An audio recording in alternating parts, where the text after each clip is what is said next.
One. Hello, everyone, and welcome to Dorian Destinations Podcast, Episode 2, our new season. How are you? I'm doing pretty good. And yourself? I'm exhausted. I'm a little tired. Yeah. I'm not gonna lie. Yeah, but I think I'm gonna wake up for this one because I think this one is dedicated to Morocco. Yes, we spent the holidays there. Yeah, and I'm wearing an M. I mean, this is a Miami Hurricanes app, but Really? yeah, but I think I'm gonna use it today for Morocco. It means Morocco because we're gonna dive into Morocco. I think we fell in love with a new country, right? Like I did. Yeah, I've always wanted to go there, but I definitely. Like that, yeah. Yeah, I definitely. Why are you so like that? You're my co-host. Yeah, like you're so, like, we're married, right? I know, but I haven't, Kingston's making a cameo today. I've always wanted to go to Morocco. This has been on my bucket list for over 20 years, and maybe even longer. And I'm happy we finally did it as a family, which I thought made it even cooler. Yeah, I mean, I'm not gonna lie. When you first said, "Hey, babe, I want to do something Christmassy this year," I'm like, "Yeah, that wasn't the plan." What do you want to do, babe? What do you want to do? No, we were supposed to go now. Actually, we were supposed to leave the last week of January, and we were supposed to be there for my birthday, which is on Sunday. And that was the original plan. But my daughter got a huge lead in a play, and the dates weren't working. So I said, let's just leave Christmas Day. Yeah, I mean, nothing screams out Christmas like the Sahara Desert, That's that we was. saw snow, so We did see snow. To your defense, and actually Christmas trees, a lot of Christmas trees. Yes, there was Christmas trees everywhere. We didn't hear any Christmas music, obviously, but there was Christmas trees. I mean, the call of prayer was kind of. No, but it was beautiful, and there was Christmas trees everywhere. It's a big blend of cultures. I think that was a really big misconception. We just, it was magical. Are we going to talk deeper about it? Or yeah, we are. So we're going to first go through some travel news first, but we're definitely going to dive into M for Morocco. But the first news I want to talk about, babe, there was a list that came out of the most walkable tourist destinations on Earth. And Florence, Venice, Paris, and Dubrovnik, thank you for the correction, were one of the most walkable places in the world. I mean, you don't really have an option in Venice, so. Yeah, I mean. But yes, Paris obviously is beautiful. It's like New York. You can walk around. Florence is magical. Yeah. Haven't been. I'm still on my bucket list. Hopefully I could get there one day. But it's a lot like Verona, so it has that vibe. But yeah, they're all walkable. I think Rome is very walkable too. Yeah. Well, not as, it's too big. But Paris is huge. Yeah, but there's the main things that you want to see in Paris are pretty walkable. Like you go to the Louvre and then go to the Arc de Triomphe, it's right there. You could, it's like you could hit major things. I think London's walkable. No, because we were staying at one side by the castle, and we were trying to get to the Tower Bridge, and we had to take a cab unless you wanted to walk a couple miles. Well, the point is, babe, that if you want to put your steps in, you better book Florence, Venice, Paris, and Dubrovnik. Mm-hmm. Yeah, I've been to all of those places. Yeah, well, keep rubbing it in. Anyways. This is not so new, this news right now, but it's something I think we should talk about. American Airlines finally got with it and is providing free Wi-Fi to their travelers. But is it all travelers or special travelers? Well, it says here, announced free in-flight Wi-Fi for loyalty members. So that means that you have to have your points and all of that. I'm not going to say mine, but yeah, you have to have the loyalty number and then you get free Wi-Fi. But then, Delta has had it for a while. I think JetBlue's had it for a while. Well, I know we just flew from Morocco. We used Air France, a Delta interchangeable company, but I actually needed to get on Wi-Fi. I never do Wi-Fi just because I'm traveling. I like to disconnect, but I did need to get on, and it allowed me to use my miles. So I used my miles to pay, so I didn't have to pay. So I didn't mind doing that. Yeah, but I mean, like one of the things that they say that it's not truly free because you have to sign up for their loyalty program. Yeah, but I mean, if you're flying a lot, we have all the loyalty programs. Yeah. Well, the only restrictions they have right now, and they are going to expand, is that it's only for domestic and narrow. How is it that they put it? Narrow-bodied aircraft. What do you mean, like smaller aircraft? Yeah, so the Ozempic ones, the ones that are on Ozempic. The Ariana Grande aircraft. No, it's probably the smaller ones that just do the smaller airports. Oh, well, you know. Yeah. All right. So obviously you weren't blown away by that one, but no. I will give you. I don't care for Wi-Fi. I do. I need Wi-Fi all the time. So news number 3, they have the biggest travel trends of 2026. And some of the top predicted trends are slow travel over country hopping, which I like. That's the way I like to travel. In other words, you don't do the Cuban 15 countries in 14 days. I hate that type of travel. AI-powered itinerary planning. That's something that's anti-travel advisor, but... Yeah, well, to talk about that, that's where the ASTA verified travel advisors that are coming in. So make sure you look for those travel advisors, and they're really pushing that certification, because it kind of limits, or instead of using that AI doing, an itinerary, you're actually using a travel planner. I mean, I think AI is great. It probably give you a quick, guide, but it's not traveling. It doesn't really know the depths of the trains and the in and outs and the traffic and all of that. Yeah, I think AI is a great tool to start a foundation of what you want to do, right? Like, I think it's a good foundation. Like, if I want to see this, okay, here are the dates, but what's going to make and enrich the trip is the travel advisor. The travel advisor, the one that's been there, has done the actual legwork, eaten at the restaurants, met the people, and really have those experiences. I love traveling, but I also love being able to come back from a country and then share my knowledge with my clients. That's like my favorite. Yeah. My AI can't do that. No, they can't. And you know what? AI can't make you rest when you come back from a trip, because I need at least a week and a half. But yes, I am seeing slow travel a lot more. It's better. Like the thing is, I get it. It's expensive to travel, so you want to see as much as possible with the money that you're spending. I understand that, but you're not going to see anything. But I also feel like travel trends have changed. So I think, we're a perfect example, and I think COVID changed it.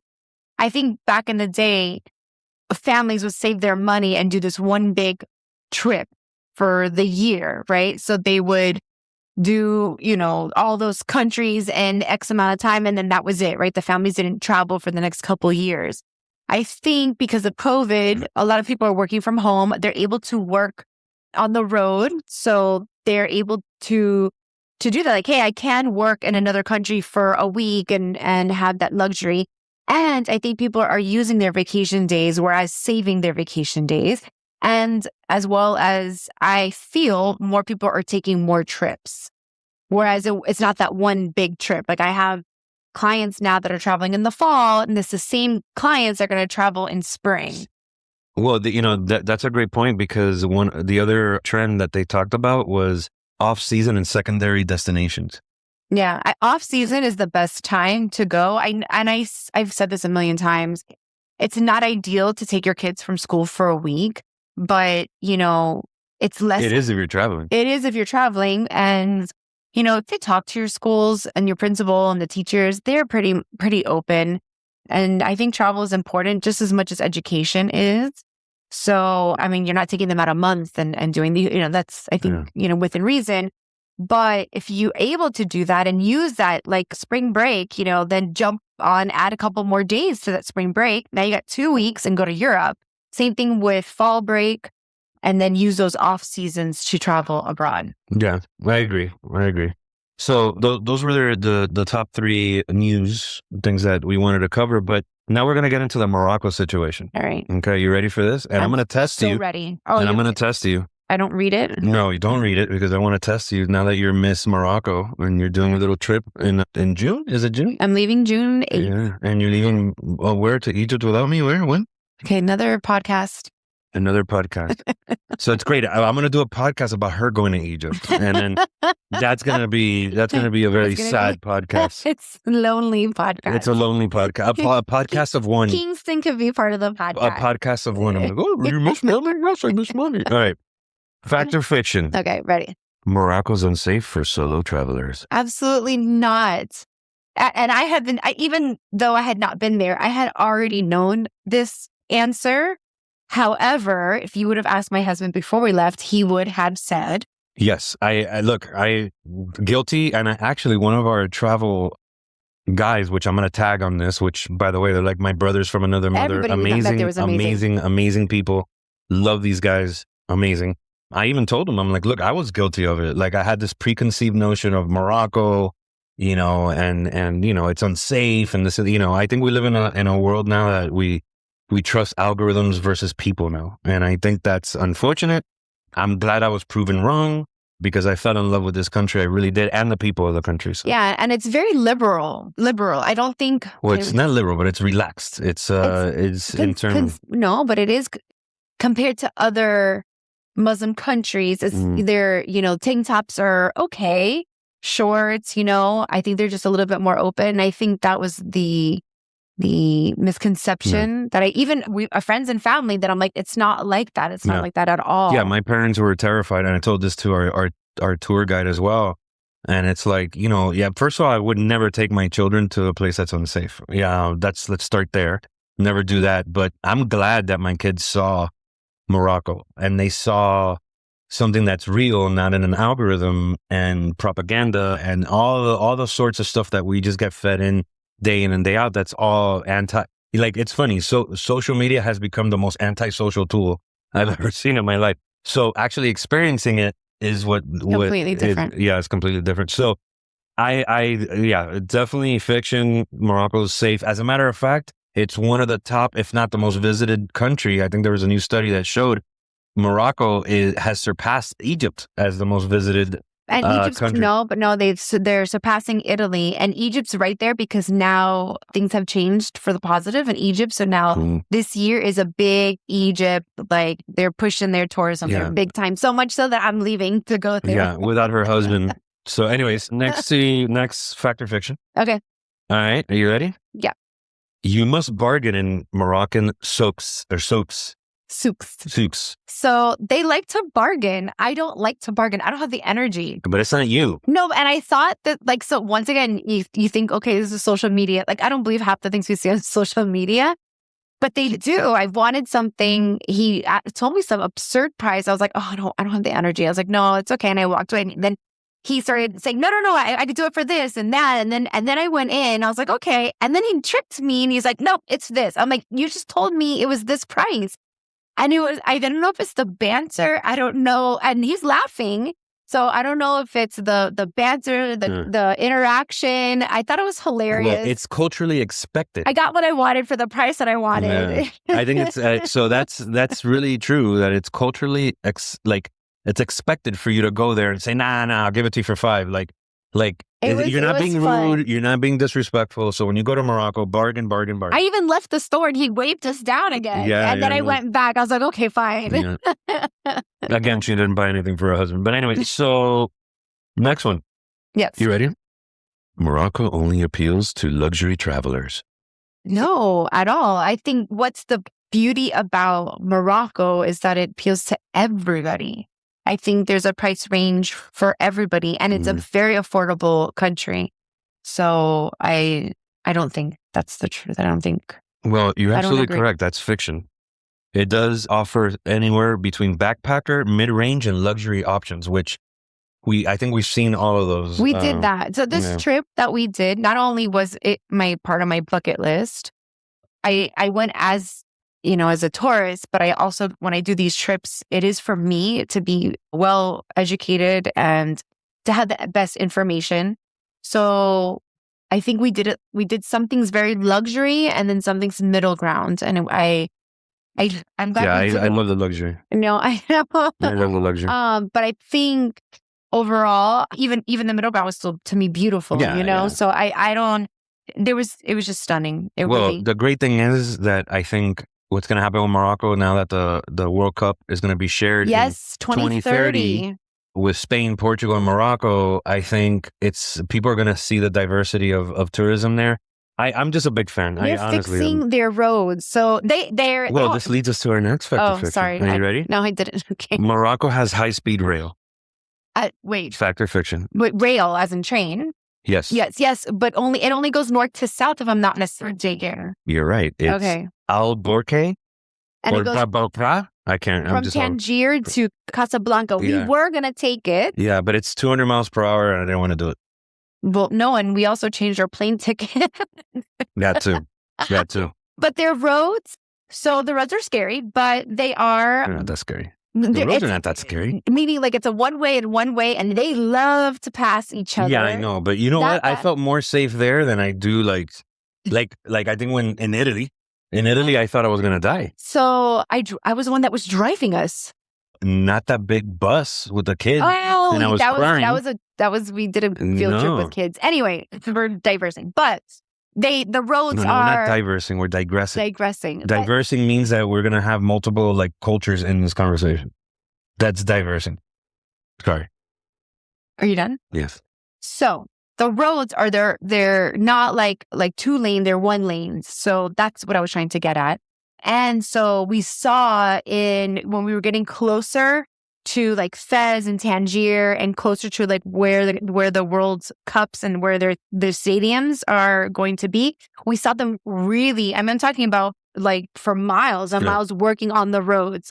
And that is all because they're preparing for the World Cup. And I think it's going to be amazing. 2030. Yeah, I think Morocco's going to see a bright future after 2030 because I'm telling you, once you go there, you eat the food, you experience the people, you experience the history, the beauty, forget about it. It was really nice. Again, it's like your 360 that you say it's yours, but it's mine. That it has the people, it has the food, and it has the history. It has a trifecta. So I'm again, M for Morocco. All right, last one, and this is a great one because this was a big sticking point for me. I think the light died. Okay, big sticking point for me. And I'm glad that I was wrong. You can drink alcohol legally in Morocco. So it is a dry country, but alcohol is legal. What does that mean? All the hotels, I shouldn't say all, most of the hotels and not all restaurants do have alcohol and you could buy it in the stores. So it's not illegal to drink. It's not illegal, but it is considered a dry country. It's restricted. So, and that's just because of their culture. So alcohol is just not like a big thing there. So that's the reasoning. But with that being said, when we first got to Marrakesh, our hotel had alcohol and we didn't have an issue. And we went to a rooftop. They had alcohol. And I'm talking about like tequila, vodka and all of that, plus wine and stuff. And then once we left Marrakesh, we were heading into the Sahara Desert. So no, we didn't have it, but we went to a grocery store and we got a few bottles because we knew once we got into the Sahara Desert, it was going to be a little bit more difficult. And they're so nice about it because we were going to be there for New Year's. And I emailed like the hotel and they were like, no, we don't have it. You could bring it to dinner. We're very okay with that. We'll keep it on ice. So it wasn't a huge issue because I did hear that other Muslim countries will not even take your alcohol if you bring it. They won't. So they're very, very open to that. And it may change too, because I think with tourism, maybe. Well, I think they understand how it helps the economy. I did speak to our driver that was with us the whole week, which, he's like family now. And he did mention that, tourism is the main economic driver. And you have to adapt. At the end of the day, you have to adapt, to make sure your people are living great, and have work. All right. So that was it.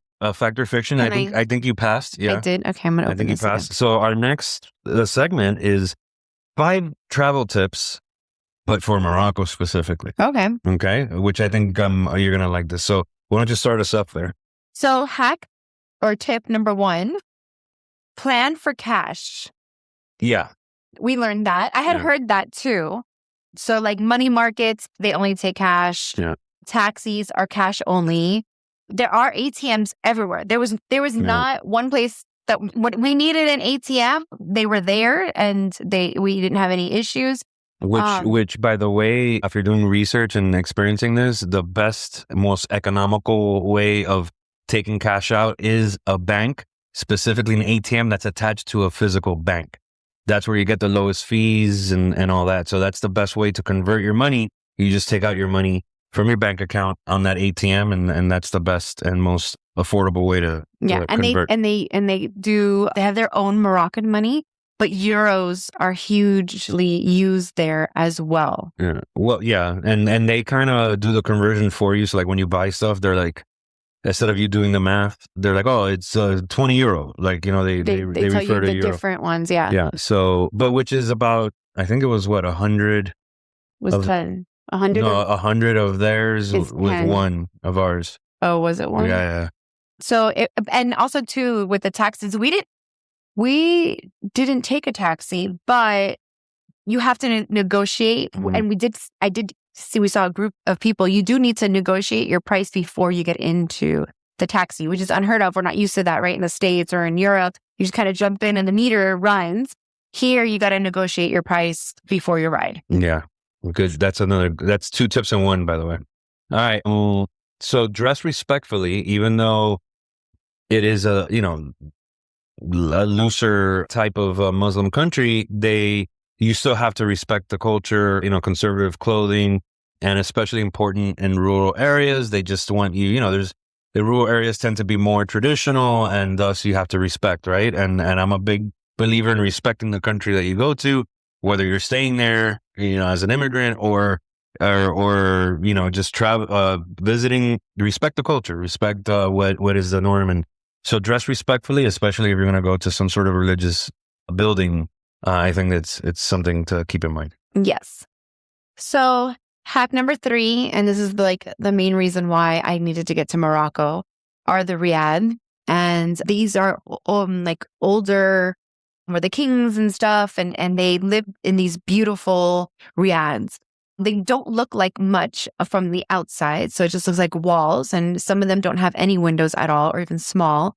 And then you go through these alleyways and the doors open and you're like, I just walked into awesomeness. Yeah. And your mouth is open, the tile work, the architecture. For me, this is what has been driven me to get to this country. And it's just so beautiful. So we got to stay in two of them, one in Fez and the other one in Marrakesh. Yeah. That were really old, and they're beautiful because the balconies are on the inside of the walls. So there's balconies all inside and not outside. So you can sit outside. It's usually and the sun opens comes from the top. Yeah, there's like a big atrium, so it rains in the inside, but it's just so beautiful and stunning. And we did stay in those riad. It's I'm going to go there. I want to make sure that I'm doing the experience of what Morocco is going to offer us. Yeah, I love the riads. I'm going to be honest. And me, I'm very picky where I stay. They're so pretty. When you throw me that hippie stuff. Now, we did in the Sahara Desert. Actually, today I was talking about my trip today.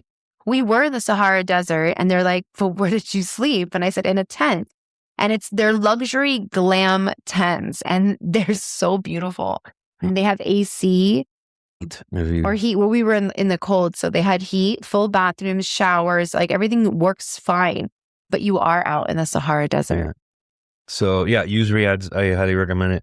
So I think you should, to communicate there, and I'm going to add one that's not on this list, but you should know at least basic French, some Arabic, and even Spanish in some parts of, in the coastal towns like Tangier, they do speak some Spanish there.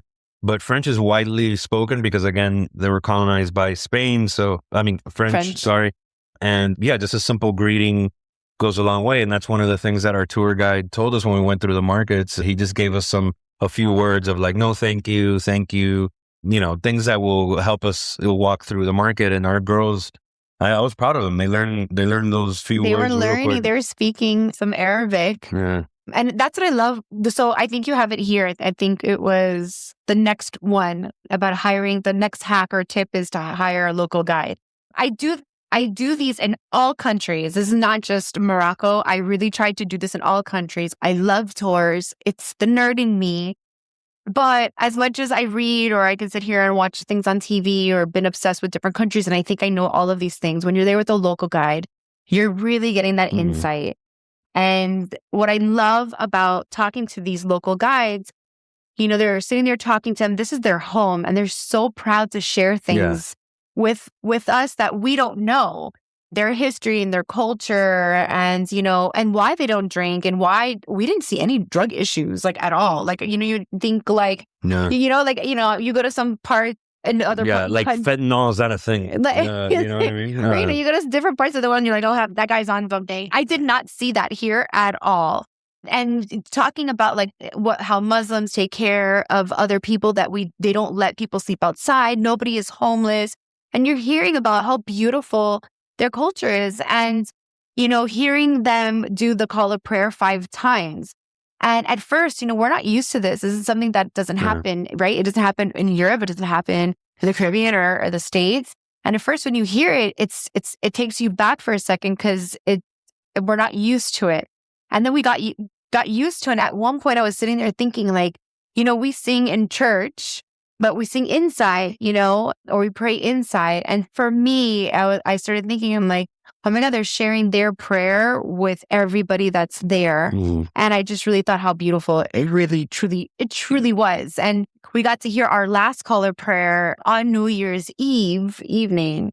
So that was really nice. It was like a thank you, Morocco. Thank you for sharing this culture. And honestly, I was, taken back by it initially, but I'm telling you, it's what this trip taught us, or taught me specifically, our children is learn from these people, connect with these people. I'm telling you, these gentlemen, and I'm going to put their pictures up. They were wonderful. They're my brothers from another mother. That's it. I told them, you have family in Miami, because they're just wonderful guys, and we probably have our 2 different sides of the spectrum, but there's mutual respect and mutual, just courtesy and just nice. It's just respect. And that's something that, the world is lacking a lot, because we take the word of an algorithm versus a person. And that to me is... And it's human connection, right? Yeah, you don't know until you know. Yeah. So get those local guides, because I think not only are you getting information from them, but you're learning from a person from that place. And that's what you want. You want to connect with somebody from that place. And boy, we got some good people. We got some great people. Amazing people. Yeah. I'm going to tag all of you. So, all right. So this is our second to last segment. This is the best of Morocco. Okay. This is pretty much some places that we did experience ourselves firsthand. And I could tell you that I think all of them in this list, to me, touched me in a different way. And I think you guys need to check it out. So you want to start us off, Menda? Yes. So the first one is in Marrakesh, which it's the Medina, and it's the Jama' El Fana Square, and it's the souks, and that's where all of the shopping and everything is happening. So we actually got a private tour. Well, I think you should let the people know what a Medina is. I was going to get there. Oh, sorry. What was really cool is that we got to see a newer Medina and an older Medina, and they're huge. And this is where all of their shopping was happening, all of the exchange of their ingredients and things. And salt is a huge seller that was there. That was a huge exchange of money in Morocco. So that's where it's happening. These markets are happening. They're doing meat, their spices, jewelry, gold, metal, pots, all sorts of stuff are happening. So we got to see an older one, which was actually because the Jewish really took over. There's a lot of influence of the Jewish culture. So there was one that was first started with the Jewish people that first came there, and then now they're there, and then there was a newer one, and we got to do both sides. So we walked in through one side and we went out through the other, and it's pretty massive. I can see how you can get lost because it is a lot of windy roads. Yeah. And I will say this, the one in Marrakesh is a little scary because they allow donkeys and mopeds in there, whereas the other ones that we had gone to in the other cities do not. So that was a little scary. I thought my kids were going to get ran over. Okay, well, it was safe. The second one that we experienced is Sahara Desert, specifically the Sahara Desert, or portion of it. Obviously, I felt like Timothy Chalamet in Dune. I was just blown away. I loved it. Sahara Desert is a must do. Camel trekking, the quads with the 4-wheelers going through the sands. I mean, and one of the best things is that you do understand what the Berber culture is. And that to me was like brand new, in my mind. So those that don't know, Berber are the natives of Morocco. They were like the Native Americans, if you will, from us, of them, the natives, the original people. And then the Turk, why are you laughing at me? The Sahara Desert, when we got there. Wait, this is my piece. Oh, and I wanted to add to it. So I didn't add to yours. You should have, if you have input. That's like we're banter. Go. Banter your way. So when we went to the Sahara Desert, the first night that we slept there, we had an amazing party at the fire pits and what have you. But the owner goes, we're going to turn off all the lights and turn the fire off so that we can see the stars. And I'm like, oh my God. And when he did that, first of all, it's the eeriest feeling in the world, but it's the most beautiful, peaceful thing we ever had. And one of the guys that was there, who worked there, he's like, you want to walk out into the desert? Can I show you some stuff? And I'm like, okay. So everybody was sleeping, but it was me and my daughter. And he started showing us and that was another thing. He's like telling us stories that he was born in the Sahara Desert. Yeah. So he was saying these are guys that are from there in the Sahara Desert. Like, try to think of that. They grew up in the Sahara Desert. So. And he's telling me that he didn't know the name of the stars because he only knew them because Berber has their own language. So he said he only knew it in Berber. And then when he started going to school and learning Arabic, he learned it in Arabic. But because tourism started coming in and all of these French, mostly the French and then the Europeans, he went and got a book and he was like looking to see like what the names were because he has been fascinated with these stories of the stars from his grandmother and how the only way they got home was because of this star and this star. And I was in awe of just everything. I mean, he knew every scientific name. I was just blown away. Yeah. So it was so beautiful. Yeah, it was interesting to see these men that grew up there and their love for it. I even asked them, I'm like, don't you want to like get away? Don't you want to go to he's like, are you crazy? He's like, I live in the Sahara Desert. He goes, this is the most magical place on earth. And I'm like, you know what? I can't argue that. So, kudos to them. Okay, so the next one is Chefchaouen, which was the place where I wanted to go, and everyone knows it as the Blue City or the Blue Pearl. It's just amazing. So it's a little far. I was not expecting it. It's super tiny, but the reason why it's so beautiful is because it's so beautiful. It's blue. And it's like one of the most photographed places in Morocco. On Earth. Oh, really? Yeah. On Earth. I mean, it's just stunning. So I had to get there. And it's true story. It used to be like the Irish, you hear me? The Jewish ghetto. And it's called Mela. And Mela means salt, which get appearing around a lot. And so they were painting the walls blue.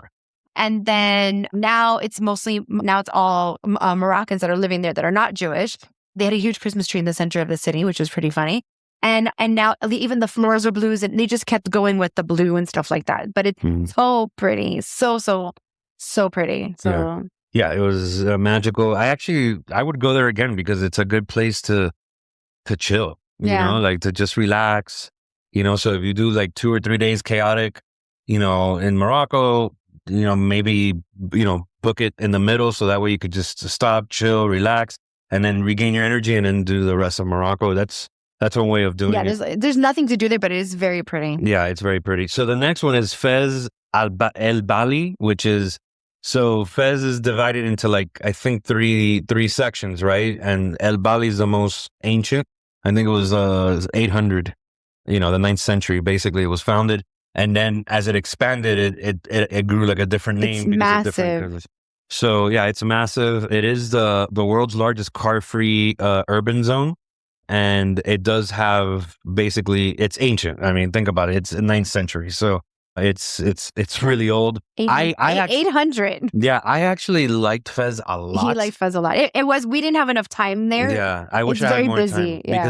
Because it's a little, Marrakesh is awesome, but I feel like Fez is like... But it is the oldest city in Morocco. It is the oldest city in Morocco, but I feel like I had a little bit of injection of like hustle and like well, they movement. said that's where all of the trading took place was in Fez. I mean, it was beautiful. And we had a separate guide there, which thank God, because there's so much to see. We were like running around and I mean, it was stunning. Yeah. It was nice. All right. So the last one is the Atlas Mountains. That's where we saw snow, by the way. Yeah. So we were in the Atlas Mountains. The Atlas Mountains has high, middle, and what is it? Small mountains, middle mountains, and they have the Atlas Mountains. And on the other side of the Atlas Mountains, there's another range, and that's where it's called Ifran, and it looks like Little Switzerland.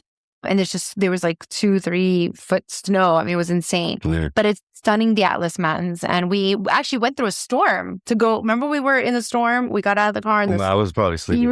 But we got out and took pictures. There was like the whole front of the car had snow. Yeah. But it was beautiful. They're very, very, very, very pretty. So that's our best of Morocco. I think, listen, you're going there in June. I think, please listen to this podcast, because if this does interest you, I highly recommend you join that trip. It's only females, sorry. I don't want any gentlemen going with my wife that I'm not going to be there. But anyways, so yes, please consider it, because it is one of the most beautiful cities in the world. I mean, countries in the world.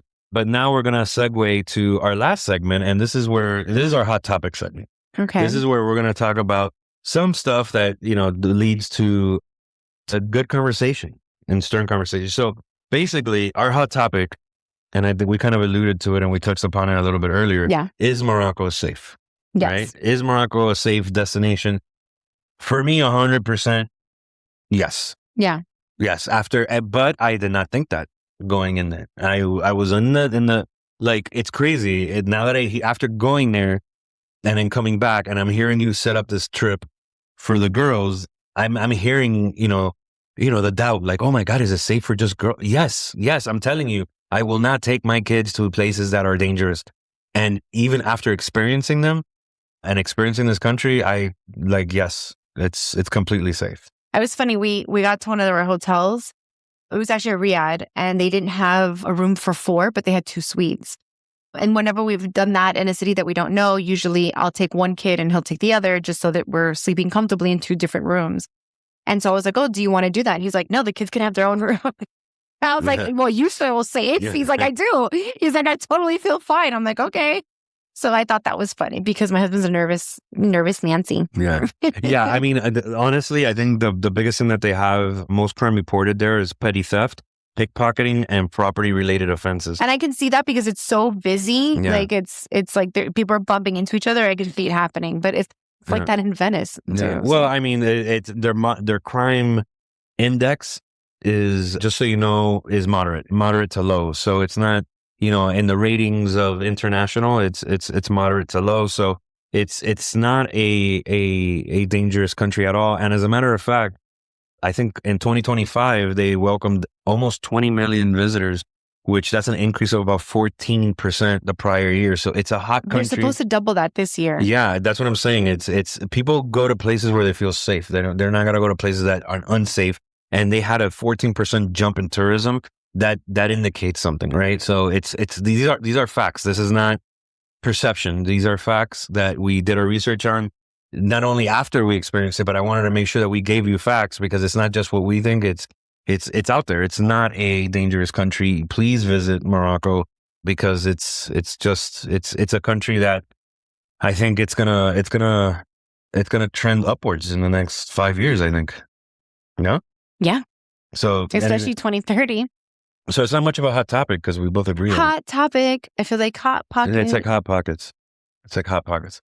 So there we go. Episode 2 of season 2. Yes. Thank you guys for. Did you like this episode or? Yeah, I did. And I wanted to thank you. It's funny. I've been like at travel conventions and stuff, and people have come up to me. They're like, you and your husband are so funny. And I think I was like, thanks.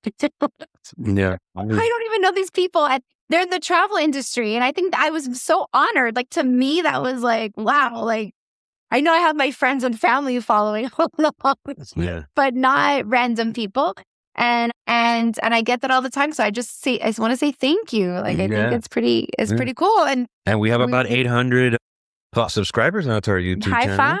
And we did, if you guys can see that, we won an award for W3 for the category of travel and all that. And we're very proud of what we're doing. Yeah. I mean, and it started off it's to be funny and to fun and just be lighthearted. Yeah. I mean, we're still funny and lighthearted. Yeah. We just won awards for it. Yeah, no, I know. Ciao, bacalao. Yeah. Ciao, bacalao. Ciao. Bacalao.